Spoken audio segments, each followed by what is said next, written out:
Bonjour Paul. Bonsoir, bonjour. Merci beaucoup d'être sur le plateau de la Radio des Ours. Alors vous êtes retraité, mais vous faites plein d'activités à côté. Vous me disiez que vous faites finalement plus de choses qu'avant. Vous siégez notamment au conseil communal.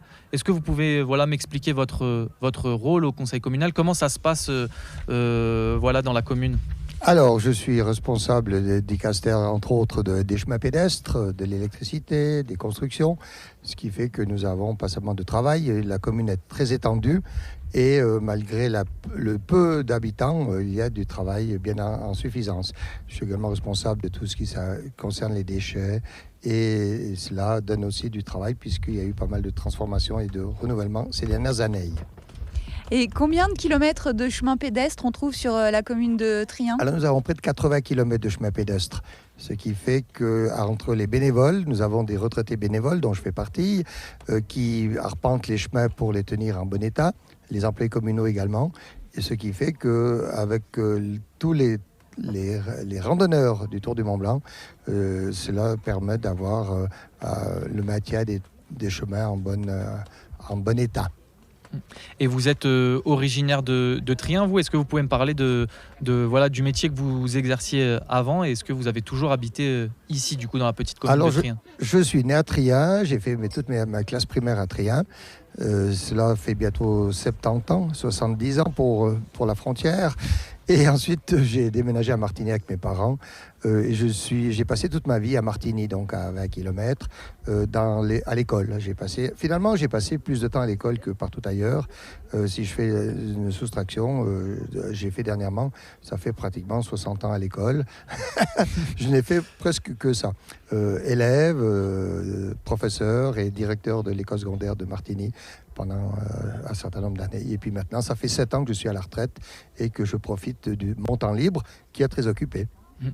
Et vous étiez du coup professeur à Martigny, pas ici à Trient, mais avant avec Marie-Hortense, on en parlait de l'importance de maintenir une école ici dans le petit village. Parfois ça a varié, 8 élèves, parfois 28. Est-ce que vous pouvez nous parler pour vous de l'importance d'avoir une école comme ça dans un village et qui permet aux enfants de ne pas faire des kilomètres pour justement aller dans une école? Oui, pour nous, je dirais qu'il y a deux aspects. Le premier, c'est pour inciter des gens à venir s'établir à Trient.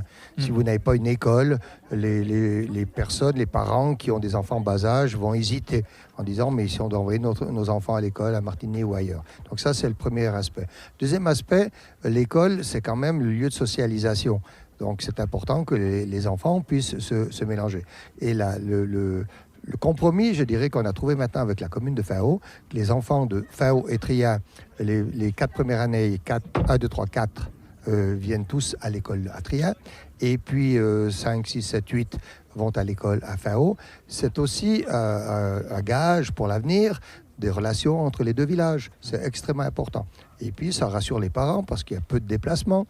Quand ils sont tout petits, forcément qu'il y a toujours des déplacements, mais ça, on le retrouve dans n'importe quelle autre commune du Valais et même de France ou d'ailleurs. Donc ça, c'est normal. Alors ça, c'est important pour les deux raisons que je viens d'évoquer.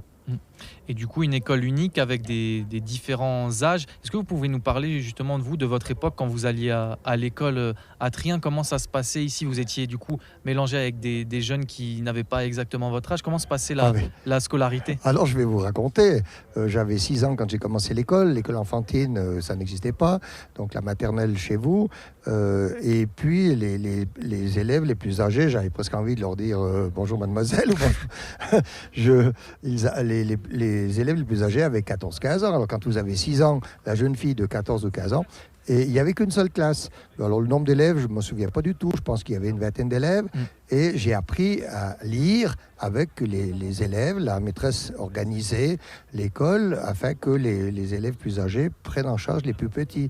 Pipa, peu et compagnie. Je l'ai appris avec des filles qui avaient 7 ou 8 ans de plus que moi. Mais j'en garde un excellent souvenir.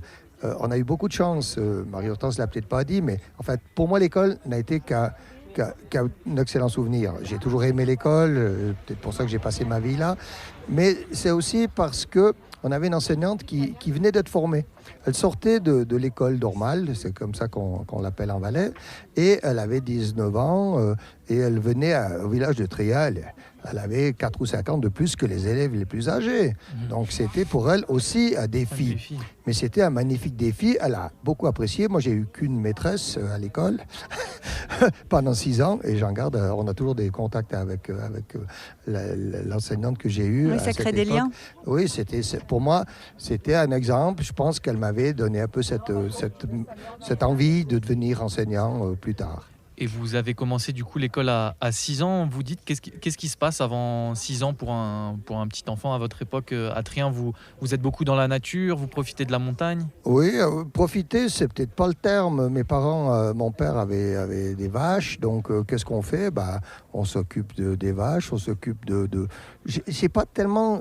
Moi, mes souvenirs, c'est l'école, c'est cet environnement. Après, quand j'étais à l'école, je faisais ce qu'on dit, je gardais les vaches.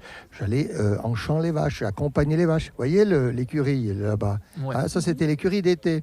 Et bien, en été, elles étaient là. Et puis, je partais le matin sur les propriétés que nous avions ou sur les territoires communaux avec, je sais pas, 6, 8, 10 vaches. Je pourrais pas le dire. C'est juste des souvenirs qui sont marqués dans ma mémoire et qui sont de bons souvenirs. Alors que sur le moment, ça c'est aussi peut-être une anecdote que je vais vous dire. Les dernières années d'école, il y avait 9 élèves à Trien. Il y avait 8 filles et moi.